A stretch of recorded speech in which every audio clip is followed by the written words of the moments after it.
안녕하세요. 신한투자증권 ETF 하우스에 오신 여러분 진심으로 환영합니다. 저는 투자상품솔루션부의 전세원 선임이라고 하고요. 오늘도 여러분과 함께하게 돼서 대단히 반갑습니다. 자, 오늘은 ETF 하우스에 어떤 ETF 명가가 찾아왔을까요? 궁금하시죠? 바로 만나보도록 하겠습니다. 오늘의 주인공은 바로 한화자산운용이고요. 매니저분 함께하도록 하겠습니다. 어서 오세요. 안녕하세요. 네, 자기소개부터 부탁드릴게요. 안녕하십니까. 저는 한화자산운용에서 ETF 컨설팅 업무를 담당하고 있는 정삼윤 팀장입니다. 반갑습니다. 고맙습니다. 한화자산운용 또 ETF 명가로 소문난 곳이기도 한데요. 한화자산운용에 대해서 아직 잘 모르시는 분들을 위해서 저희가 또 소개를 간단하게 들어보면 좋을 것 같거든요. 홍보 부탁드립니다. 네, 저희 한화자산운용은 2010년도에 첫 ETF를 상장하면서 ETF 비즈니스를 시작했고요. 현재 기준으로 총 65개 ETF를 운용하고 있습니다. 아시다시피 자산운용사마다 고유의 ETF 브랜드를 갖고 있는데요. 저희 한화자산운용은 기존의 아리랑이라는 브랜드를 사용하다가 금년 7월에 기존 아리랑에서 플러스로 이제 ETF 브랜드를 변경을 했습니다.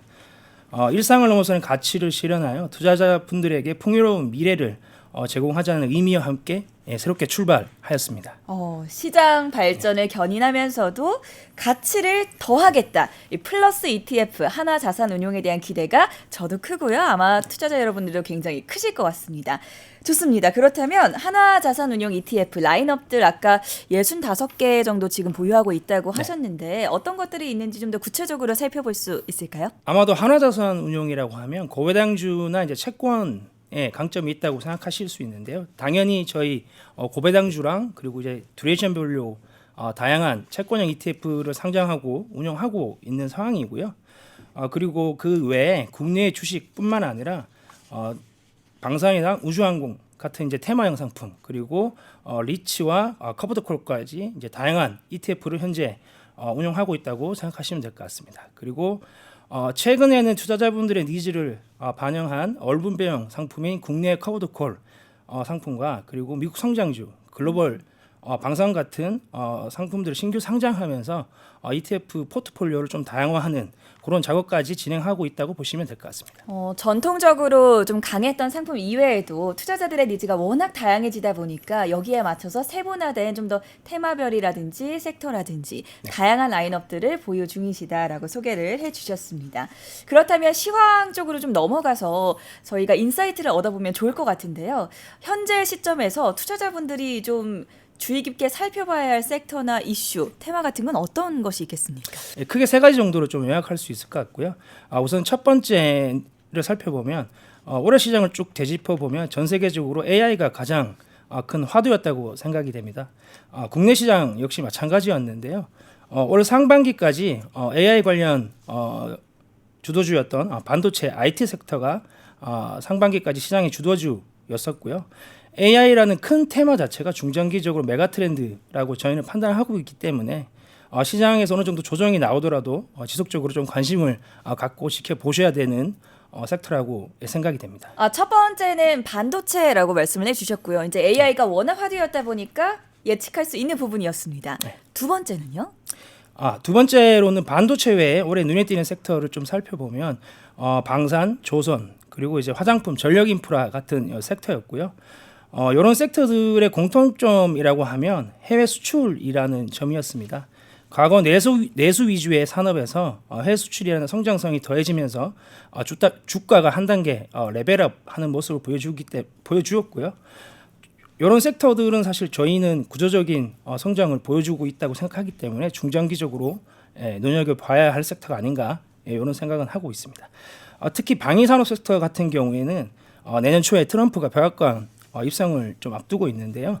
아무래도 트럼프의 대표적인 수혜주로 한 종목 한 섹터로 좀 손에 꼽히다 보니 꼭 챙겨 보셔야 할 섹터가 아닌가 이런 생각은 듭니다. 마지막은 무엇입니까? 네, 마지막으로 말씀드리고 싶은 부분은 최근 이제 미국뿐만 아니라 이제 국내도 기준금리 자체를 좀 인하를 했고요. 아무래도 이제 금리 인하 사이클이 본격적으로 좀 시작됐다는 생각이 듭니다. 그래서 금리 인하 시기에 가장 수혜받는 섹터가 바로 이제 바이오랑 그리고 헬스케어 쪽이고요. 네.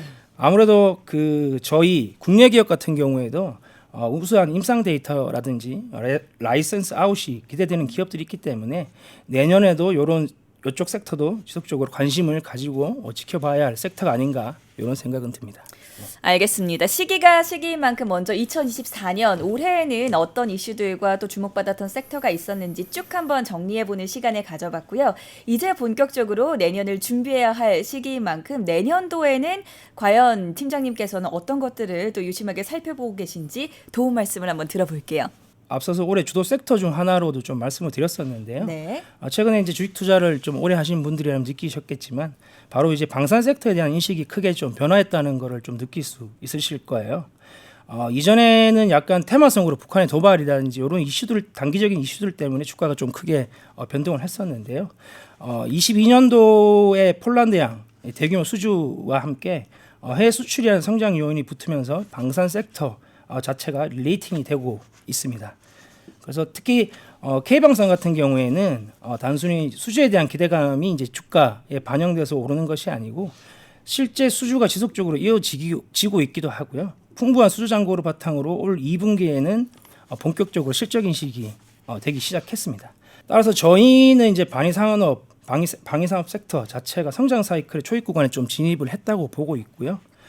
미국에서 트럼프 대통령이 내년에 재집권을 앞두고 있는데 트럼프 대통령이 전 세계 국가들한테 방위 분담을 요청하고 그렇죠. 있지 않습니까? 그래서 요 요인 또한 내년에는 방위 산업의 성장세를 이끌어갈 또 다른 요인으로 조금 저희는 보고 있고요.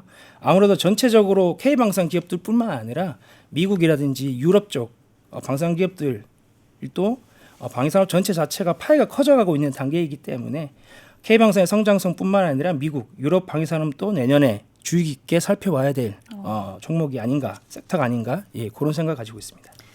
K방산은 확실하게 2024년에 새로운 다크호스로 떠오른 섹터였고요. 그만큼 수익률도 굉장히 좋았던 것으로 기억을 합니다. 내년에도 역시나 성장성이 계속 유효해 보이기 때문에 투자 전략으로 가져가 보자라고 조언을 들어봤고요. 그럼 두 번째로는 어떤 테마나 또 섹터를 살펴보면 좋을까요?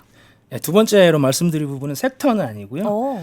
바로 고배당주입니다. 네. 올 초부터 이제 정부 차원에서 밸류 프로그램을 적극적으로 좀 추진을 하고 있는 그런 상황이고요. 아시다시피 최근에는 이제 은행 그리고 이제 보험, 증권 그리고 일반 기업들까지 적극적으로 밸류 프로그램 관련해서 이제 주주 환원 정책을 앞다퉈 그렇죠. 발표를 하고 있는 그런 상황이고요. 대표적인 주주 환원 정책으로는 어떤 것들이 있을까요? 크게 두 가지로 좀 요약할 수 있고요. 첫 번째는 자사주 매입 및 소각이 있고, 두 번째는 배당 확대로 좀 정리할 수 있는데요. 첫 번째로 이제 자사주 매입과 이제 소각 같은 경우에는 일반적으로 주가를 끌어올리는 효과가 있고요. 그리고 두 번째로 배당 확대는 말 그대로 현금을 이제 주주들에게 돌려드린다는 그쵸. 그런 의미로 좀 정리할 수 있을 것 같고요. 이런 이유들 때문에 사실 저희가 고배당주를 좀 주의 깊게 살펴보라고 말씀드리는 부분인데요. 아무래도 고배당주를 하게 되면 당연히 이제 배당뿐만 아니라 주가 상승에 따른 시세 차익까지 노릴 수 있는 두 마리 토끼를 동시에 잡을 수 있는 그런 효과가 있기 때문에 저희는 두 번째로 말씀드릴 부분은 고배당주다 이렇게 좀 정리하고 싶습니다. 그러니까 들어보면은 좋은 점은 굉장히 많은 것 같기는 한데 그래도 저희가 투자자분들한테 공정하고 객관적으로 또 정보를 전달해야 하지 않겠습니까? 분명히 유의해야 할 점도 있을 것 같은데요. 특정 섹터에 치우친 고배당주 상품을 투자하시기보다는 예를 들면 이제 금융주에 집중된 포트폴리오 구성된 고배당주에 투자하시기보다는 금융주 플러스 일반 기업들까지 다양한 섹터에 분산된 고배당주를 선택하셔서 투자하시는 방법이 더 효율적으로 투자하시는 방법이 아닐까 그런 생각이 있습니다. 네, 2025년 내년에는 어떤 저희가 인사이트를 가지고 투자를 해보면 좋을까? 첫째는 K방산이었고요. 두 번째는 고배당주에 주목을 해보다라고 조언을 해주셨습니다. 이제 마지막만을 남겨두고 있는데요. 마지막으로는 저희 투자자분들께 어떤 인사이트를 또 전해주실까요? 네, 마지막으로 말씀드린 내용은 월분배 상품인 커버드콜 관련 건입니다. 앞서서 제가 올해 주도주를 먼저 말씀드렸었는데요. 올해 ETF 시장을 주도한 상품을 고르라면 단연코 커버드콜 ETF였습니다.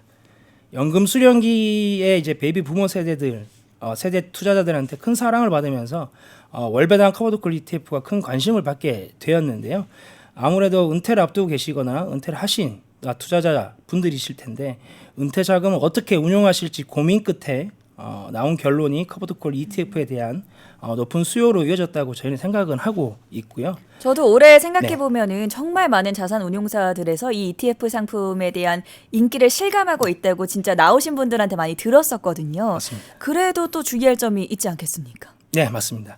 다만 커버드콜 상품을 투자하실 때 꼭 주의해야 하실 부분들이 있습니다.